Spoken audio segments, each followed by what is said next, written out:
দুর্বৃত্তদের হামলায় কৃষক দল নেতা নিহত, অথচ ওই দুর্বৃত্তরা কি জামায়াতের কর্মী ছিল? কিন্তু তা করে তারা প্রমাণ করতে পারে নাই, বা তারা তাদেরকে চিনেও নাই।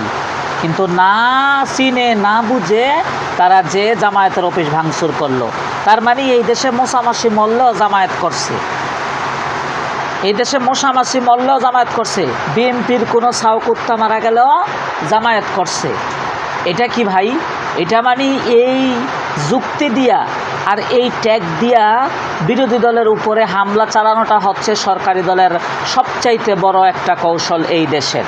তাই অবিলম্বে এর বিচার চাই এবং এই সরকারকে এর দায় স্বীকার করতে হবে, এর দায় নিতে হবে এবং এর বিচার করে এই যে দুর্বৃত্তরা যে কৃষক দল নেতার উপরে চাঁদা ভাগাভাগি হয়তো কম করছে, তাই দুর্বৃত্তদের নাম দিছে, ওরাই হামলা করছে।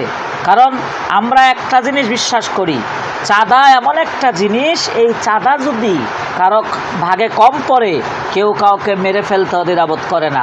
অবশ্যই এরকম একটা ঘটনা ঘটছে, তাই তাকে মেরে ফেলেছে।